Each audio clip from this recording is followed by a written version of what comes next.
The message arrived at midnight, Earth time. Admiral Kang Jingho was sleeping in his quarters aboard the Horizon's Edge when the alarm woke him. He sat up slowly, rubbed his tired eyes, and looked at the flashing screen on his wall. The words Urgent Galactic Council blinked in red letters. Jingho was 53 years old. He had gray hair at his temples and deep lines around his eyes from years of stress. He had served humanity for 30 years, first as a soldier, then as a diplomat.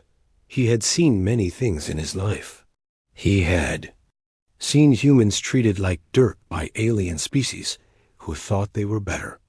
He had watched his people bow and accept unfair treatment because they had no choice. But something in him had changed over the years. The patience that once felt like wisdom now felt like a chain around his neck. He pressed a button and called his team. 30 minutes later, 4 humans sat in the conference room at the Horizon's Edge. The ship was Earth's finest diplomatic vessel, built with the best technology humanity could create. It was fast, strong, and beautiful. But to the Galactic Council, it was just another toy from an infant species. Ambassador Park Yuna read the message out loud. She was 41 years old, with sharp eyes and a sharper mind. Her voice was calm, but Jingho could see her jaw tighten as she spoke. The Galactic Council demands the presence of the human delegation for an emergency session regarding the frontier territories. Attendance is mandatory. Failure to appear will be considered an act of defiance against galactic law. Commander Lee Taiwu laughed. It was not a happy sound. He was a big man with scars on his face and hands from battles fought long ago. Demands, he said. They always demand. They never ask. Dr. O Minji, the youngest of the group at 35, pulled up data on her screen. She was small and quiet, but her brain was faster than any computer. The frontier territories, she said softly. We have been developing those systems for 60 years. We built colonies there. We made dead worlds come alive. And now they want them. Yuna nodded. It is not a negotiation. It is a trap. They will tell us to give up our colonies. They will say it is for the good of the galaxy. They will use words like fairness and balance. But the truth is simple. They are afraid of us. Jingho stood and walked to the window. Outside, stars stretched into infinity. Somewhere out there, the Galactic Council waited. They had ruled the galaxy for thousands of years. They had seen species rise and fall like waves on a beach. To them, humans were nothing special. Just another young race that needed to learn its place. Afraid, Jinhu repeated. Why would they be afraid of us? Minji answered. Because we grow too fast. 300 years ago, we could barely leave our own solar system. Now our ships travel everywhere. Our population has spread across 200 worlds. Our economy is larger than most council species. They look at us and they see a threat. They see competition, Yuna added. The old species have been comfortable for too long.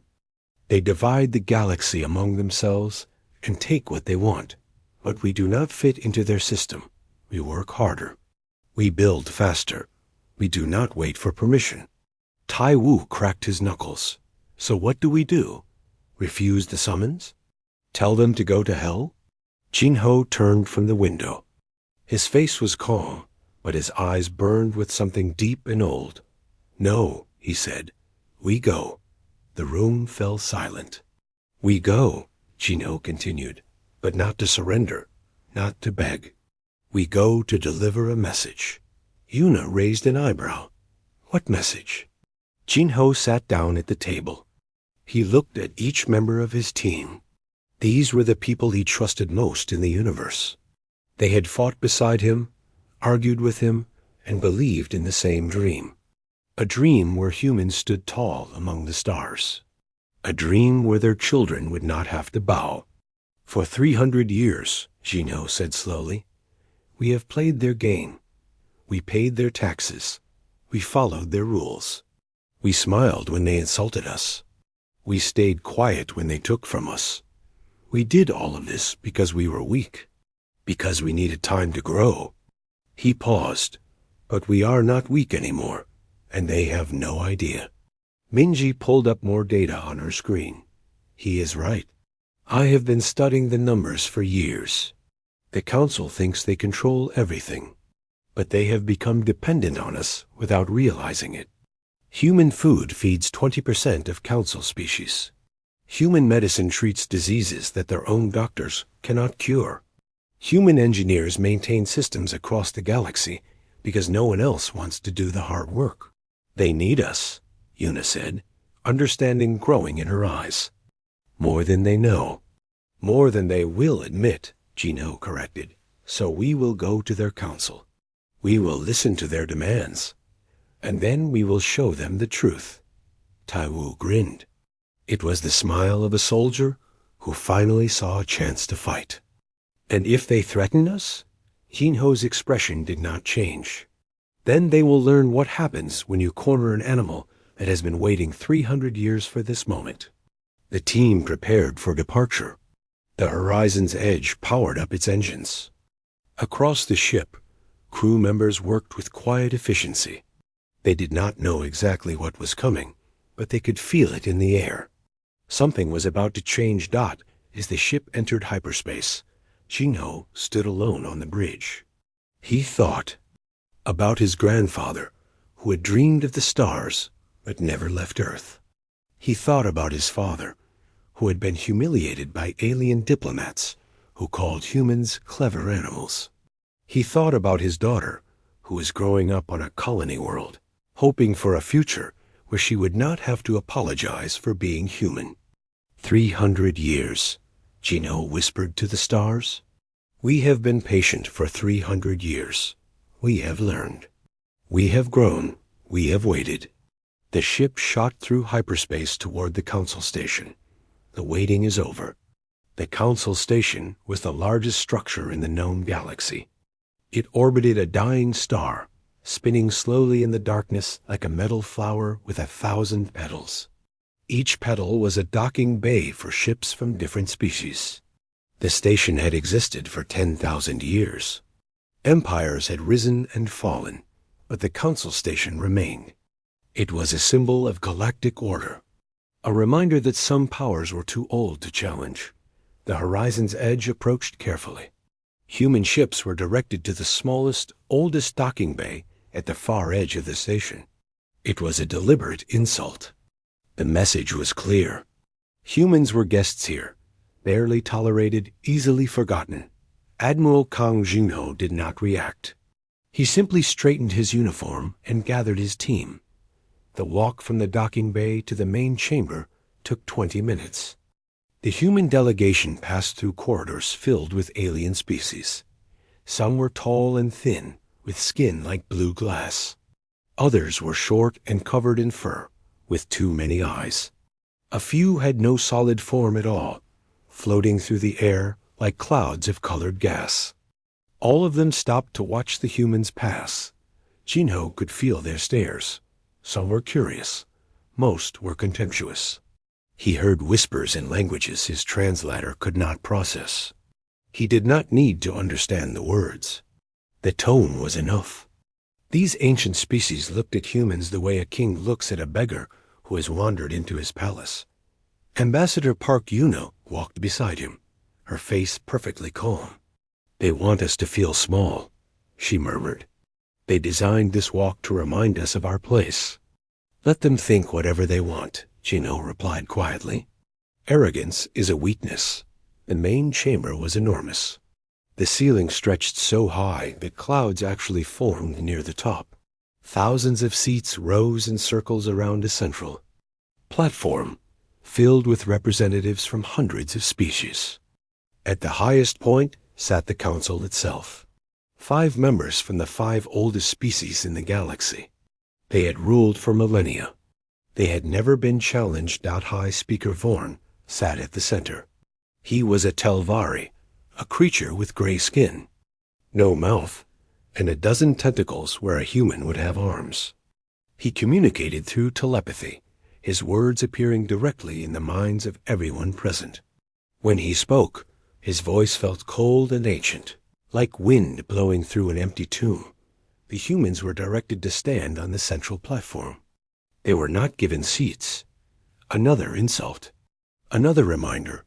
Vorn's telepathic voice filled the chamber. "We welcome the human delegation. It is pleasing that you have answered our summons. The council values cooperation." Jinho said nothing. He simply waited. Vorn continued. "We have gathered to discuss the frontier territories. As you know, these regions have been developed by human colonists over the past several decades. However, the council has received claims from senior species who hold historical rights to these systems. Delegate Kryn, a creature that looked like a giant insect with golden shells covering his body, leaned forward. He was the head of the Economic Council, and his voice was sharp like breaking glass. "The humans have built impressive structures. We acknowledge this. But the territories themselves belong to the Asari Collective and the Dren Empire. Human presence there is, legally speaking, an occupation." Commander Li Taiwu clenched his fists. Yuna placed a gentle hand on his arm, stopping him from speaking. Arbiter Morith spoke next. He was Dren, a species of warriors with 4 arms and skin like dark stone. His voice was deep and threatening. "The military situation is also concerning. Human vessels have increased in number. Bear, human weapons have improved. Some might say this is preparation for conflict. The council wishes to ensure peace." Dr. Ominji recorded everything, her face showing no emotion. But inside, she was doing calculations. She was measuring the lies against the truth. High Speaker Vorn raised one of his tentacles, and the chamber fell silent. Therefore, the council presents the following terms. First, humanity will surrender 70% of all frontier colonies to their rightful owners. Second, human military forces will be reduced by half. Third, tribute payments to the council will increase by 300%. Fourth, human expansion beyond current borders is permanently forbidden. The words hung in the air like poison. Jinho looked around the chamber. Thousands of alien faces stared back at him. Some were smiling. Some were laughing silently. They all expected the same thing. They expected the humans to bow, to beg, to accept whatever scraps the council threw at them. That was what young species did. That was the way of the Galaxy. Ambassador Park Yuna stepped forward.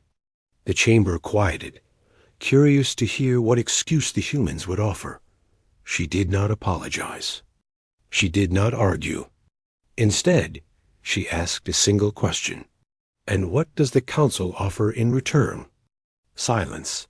Delegate Kryn made a sound that might have been a laugh. "You misunderstand, human. These are not negotiations. These are terms. You will accept them because you have no choice. The council has decided." Yuna nodded slowly. "I see. So this is not diplomacy. This is a command." "Call it whatever you wish," Kryn replied. "The result is the same." Dr. Ominji quietly slid a datapad to Admiral Jinho. On the screen were numbers. Trade statistics. Supply chains. Dependencies. The truth that the council had been too arrogant to notice Dachin, Ho looked at the data. Then he looked at his team. Yuna gave him a small nod. Taiwu cracked his neck, ready for whatever came next. Minji stood perfectly still, her eyes sharp. Jinho turned back to face High Speaker Vorn. He did not raise his voice. He did not show anger. But when he stood a little straighter, something in the chamber shifted. The representatives in the nearest seats leaned back slightly, as if pushed by an invisible wind. For the first time in centuries, the Galactic Council felt something unexpected when looking at a human delegation. They felt doubt, and doubt. In this chamber was the beginning of fear. Admiral Kang Jin-ho stood on the platform and let the silence grow. He was in no hurry. Time, he had learned, was a weapon that humans understood better than most species. The council representatives shifted in their seats, uncomfortable with the pause. They were used to quick submissions, fast apologies, immediate surrender. Jin-ho gave them none of these things. When he finally spoke, his voice was calm and clear. It carried through the massive chamber without effort, reaching every ear and every translator. 300 years ago, he began, humanity received an invitation to join the Galactic Council. We were told it was a great honor. We were told we would become part of something larger than ourselves. We were told we would be protected, guided, helped. He paused. We believed you. High Speaker Vorn's tentacles twitched slightly. This was not the response he expected. Jin-ho continued. For 300 years, we paid your taxes. Not equal taxes. Special taxes. Higher taxes. Because we were young. Because we needed to earn our place. We accepted this. We thought it was fair. Ambassador Park Yuna watched the chamber carefully. She could see council members exchanging glances. They were confused. This was not begging. This was something else. For 300 years, Jin-ho said, we followed your rules. Rules that did not apply to older species. Rules that kept us small. We could not expand beyond certain borders. We could not build certain weapons. We could not trade freely.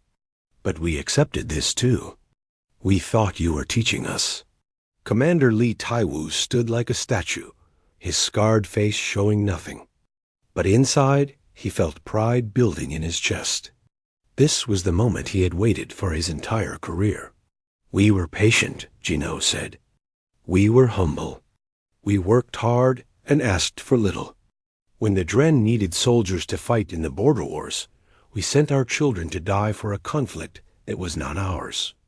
When the Asari economy collapsed, we gave them loans that were never repaid. When the plague struck the Telvari colonies, it was human doctors who found the cure. Murmurs spread through the chamber. Some of the younger delegates had not known these things. History, it seemed, had been carefully edited. And what did we receive in return? Jin-ho asked. Insults, restrictions, contempt. We were called clever animals. We were told our ships were toys. Our art was called primitive. Our culture was considered worthless. Every achievement was dismissed. Every contribution was forgotten. He looked directly at High Speaker Vorn.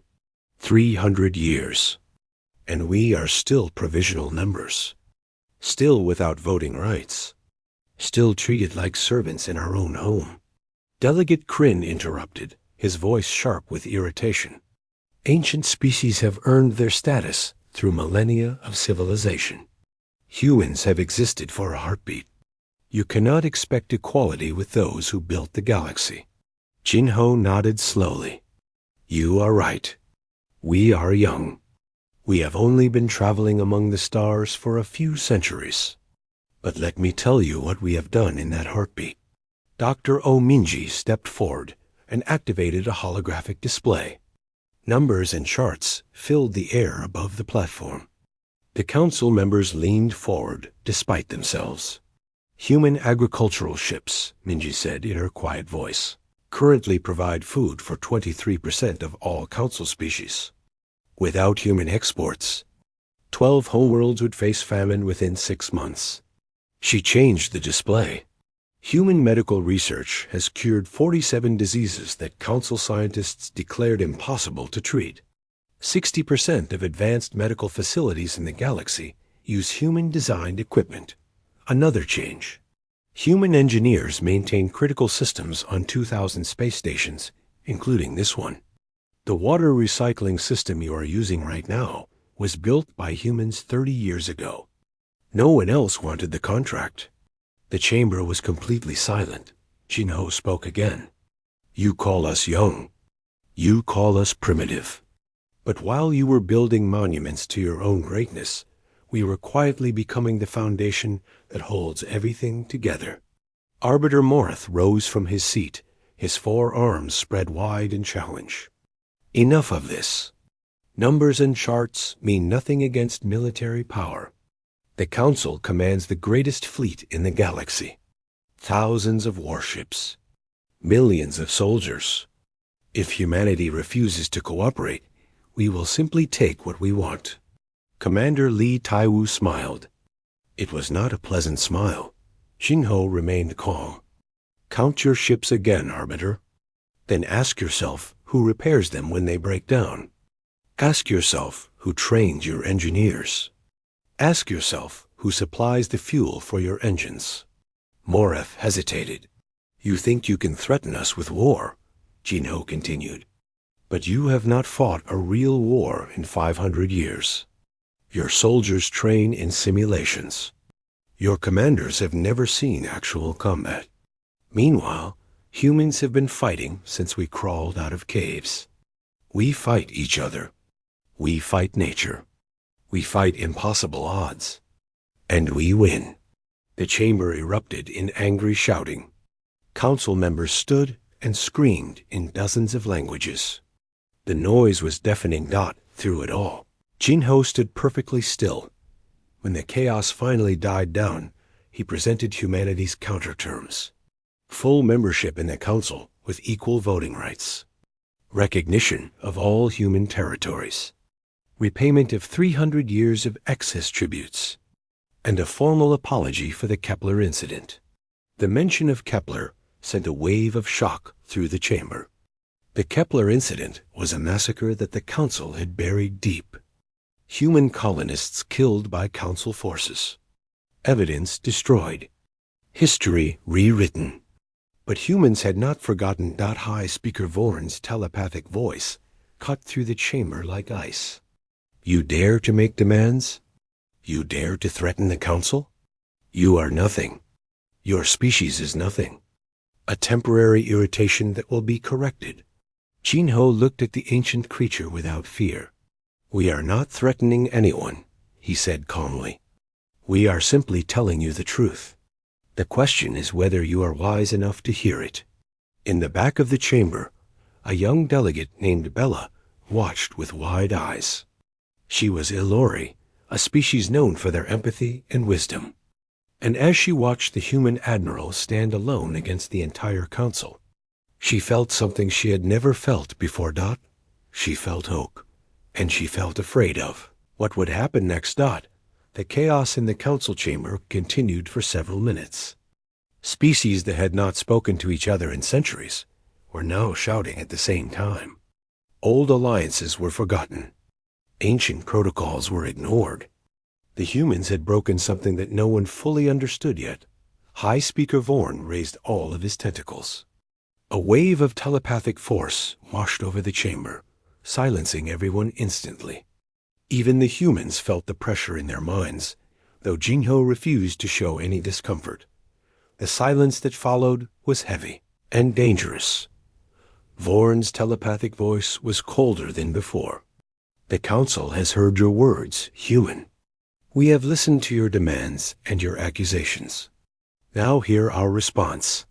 Jinho waited. The terms we presented are not open for negotiation. They are the decision of this Council, supported by the majority of member species. You have 2 choices. Accept these terms and continue to exist under our protection, or refuse and face the consequences. Delegate Kryn added his voice. Let me be clear about what consequences means. Your trade agreements will be cancelled. Your colonies will be blockaded. Your ships will be seized. Any resistance will be met with overwhelming force. You will be made an example for any other young species who forget their place. Arbiter Morith stood again, his stone-like face showing satisfaction. My fleet can reach Earth in 3 standard weeks. Surrender now, and we promise to be merciful. Resist, and your homeworld will burn. The threat hung in the air like smoke in the observation areas, Representatives from smaller species watched nervously. They had seen this before. The council was ancient and powerful. Young species that challenged its authority simply disappeared. That was the way of the galaxy. That was the lesson everyone learned. But something was different this time. The humans did not look afraid. Admiral Kang Jinho turned to his team. Ambassador Park Yuna met his eyes and nodded once. Her face was calm, almost serene. Dr. Minji closed her datapad and tucked it under her arm. Her work here was done. Commander Lee Tai-Wu rolled his shoulders, loosening muscles that had been tight with anger. They had discussed this possibility before leaving Earth. They had planned for exactly this moment. Chino turned back to face the council. When he spoke, his voice was not loud. He did not shout or threaten. He simply stated a fact. Then we are done here. The chamber froze. Councillor Bella, the young Alori delegate, felt her heart stop beating for a moment. She could not believe what she had just heard. Jinho turned and began walking toward the exit. His team followed without hesitation. Their footsteps echoed in the sudden silence like drums beating a funeral march. No one moved to stop them.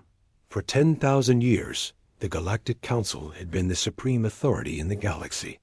Species had begged for membership. Species had killed for membership. No one, in all of recorded history, had ever walked away. Until now. High Speaker Vorn's telepathic voice shattered the silence. Stop. The humans kept walking. If you leave this chamber, Vorn warned, there will be war. Every ship we have will hunt your people.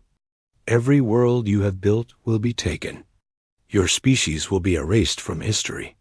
Jinho stopped at the massive doors. He did not turn around. His team stood beside him, 4 humans facing away from the most powerful assembly in the known universe. When Jinho spoke, his voice carried clearly through the silent chamber.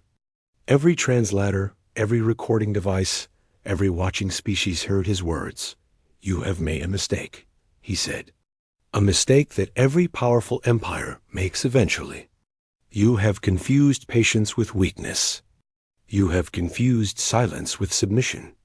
You have looked at our smiles and thought we were happy. You have heard our polite words and thought we were tame. He turned his head slightly, showing just the edge of his profile. For 300 years, you have seen us at our best. You have seen us trying to be your friends, trying to earn your respect, trying to prove that we belonged. His voice hardened. You do not want to see what we are like when we stop trying. Arbiter Morith laughed. Words, empty words from a dying species. You have no idea what true power looks like. Commander Lee Tai-Wu turned around fully. His scarred face was hard as iron. You are right. We are young. We have only been in space for 300 years. But in that time, we have not forgotten something that your ancient species lost long ago. And what is that? Morith demanded. Tai-Wu smiled. How to fight. He turned back toward the door. Dr. Minji spoke without turning. Her quiet voice was somehow louder than all the shouting that had come before. Check your supply chains tomorrow. Count your food shipments.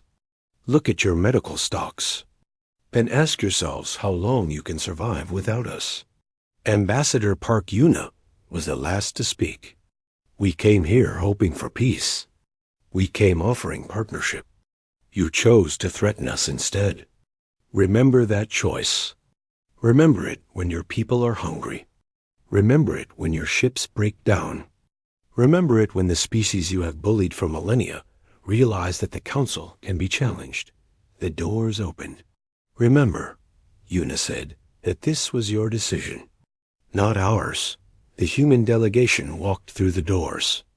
The massive panels closed behind them, with a sound like a tomb sealing shut. In the chamber, thousands of representatives sat in stunned silence. For a long moment, no one spoke. No one moved. The weight of what had just happened pressed down on everyone. Counselor Bella was the first to break the silence. Her voice was barely a whisper, but in the quiet chamber, everyone heard her. "What have we done?" High Speaker Vorn did not answer. For the first time in his long life, he did not know what to say. Outside, the human delegation walked toward their ship. Their footsteps were steady. Their heads were high. Behind them, the greatest power in the galaxy was beginning to realize that the universe had just changed, and there was no going back. 3 months passed. The galaxy changed. The Council had expected humanity to collapse within weeks. They had expected panic, surrender, desperate pleas for forgiveness. They had predicted that without Council protection, human colonies would fall into chaos and beg to return. They were wrong. Instead, the Council itself began to crumble. It started slowly. Human trade ships stopped arriving at Council ports. At first, the ancient species did not notice. They had other suppliers. They had stockpiles. They had been managing the galaxy for 10,000 years. What could a few missing shipments matter? But the shipments kept not arriving, and the stockpiles began to empty. On the Asari homeworld, food prices doubled in the first week. They tripled in the second. By the end of the first month, there were riots in the capital city. The Azare had grown comfortable. Their farms had been abandoned generations ago. Why grow food when humans would deliver it for cheap? Now the fields were dead, and the people were hungry. Delegate Kryn, who had laughed at the human delegation, was dragged from his home by an angry mob. His golden shell was cracked. His voice, once so sharp and confident, now begged for mercy. There was no mercy to be found. The medical crisis came next. Human pharmaceutical shipments stopped. Human doctors returned to Earth. Human medical equipment sat in warehouses, waiting for technicians who would never come. The Telvari were hit hardest. Their species had a genetic disease that only human medicine could treat. High Speaker Vorn watched helplessly as his people began to die. He sent desperate messages to Earth, offering anything, promising everything. The messages were received. They were not answered. Arbiter Morith, the Dren military commander, ordered his fleet to attack. His warships, the pride of the Council, launched toward human space with weapons ready, and crews eager for battle. The fleet traveled for 1 week. Then the ships began to break down. Engine failures, life support malfunctions, navigation systems crashing. The Dren had not realized how much of their technology depended on human maintenance. Human engineers had been working on Council ships for decades, quietly keeping everything running. Now those engineers were gone, and the ships were dying. Morith's flagship lost power completely. He floated in the darkness, surrounded by the cold silence of space. As his crew desperately tried to repair systems they did not understand, help eventually came from a salvage vessel. It was human. They rescued the Dren crews without a word, dropped them at a neutral station, and disappeared back into the void. The message was clear. Humans could have let them die. They chose not to. But the choice was theirs to make. As the Council's power collapsed, other species began to move. The Bellari Confederacy, a group of worlds that had been bullied by the Council for centuries, openly declared alliance with Earth. They were small and weak, but they were willing to stand. The nomad clans, wanderers who traveled between stars, remembered how humans had helped them during the Drift Wars. They brought their ships to human borders and offered protection. More species followed. Dozens of small civilizations that had lived in fear of the Council now saw a chance for something different. They did not know what the future would hold, but they knew that the old way was dying. High Speaker Vorn's government collapsed in the second month. He was removed from power by his own people, who blamed him for the disaster. The new Telvari leadership was younger, more desperate, and far more willing to negotiate. But when they reached out to humanity, they found something unexpected. The humans did not gloat. They did not demand revenge. They did not try to destroy the council completely. They simply waited. In the third month, Counselor Bella traveled to Earth. She went alone, without guards or ceremony. Her small ship landed in a city called Bizon, on the coast of a peninsula surrounded by mountains and sea. Admiral Kang Jinho met her in a garden. Cherry blossom trees Suro. Under them, their pink petals falling like gentle snow. It was spring on Earth, and the air smelled sweet and fresh. Bella was nervous. She had never been to Earth before. She had heard stories of humans, but standing in front of one in their own world was different. Jinho seemed smaller somehow, more ordinary, but his eyes were the same as they had been in the council chamber, calm, patient, unbreakable. The council will offer you everything you asked for, Bella said. Full membership, recognition of your territories, repayment of tributes, a formal apology for Kepler, everything. Jinho watched the cherry blossoms drift through the air. We know. There is more, Bella continued. They will offer you seats on the council itself, leadership positions, real power, the chance to reshape the galaxy. We know that too. Bella hesitated. Will you return? Jinho was quiet for a long moment. A petal landed on his shoulder. He did not brush it away. We will return, he said finally. But not yet. Why not? You have won. You have everything you wanted. Jinho turned to look at her. His expression was not angry or proud. It was something else, something sadder and wiser. If we return now, nothing really changes. The council gives us what we want because they are afraid, not because they respect us. In a generation, they will forget their fear. They will try to push us down again. The cycle will repeat. He looked back at the cherry blossoms. We will return when the galaxy sees us as equals, not because we forced them to, but because they understand who we really are. That might take another 100 years. It might take 300. It does not matter. Bella felt tears forming in her eyes. She did not fully understand why. You would wait that long? Jinho smiled. It was a gentle smile, full of patience that seemed to stretch across centuries. We are human, he said. Waiting is what we do. We wait and we grow, and we remember. The stars will still be there when the galaxy is ready for us. Bella stood in the garden for a long time after Jinho left. She watched the cherry blossoms fall and thought about everything she had learned. The council had feared human weapons, human ships, human numbers. They had missed the thing that made humans truly dangerous. Humans remembered. Humans endured. And humans never, ever gave up. The galaxy would learn this lesson.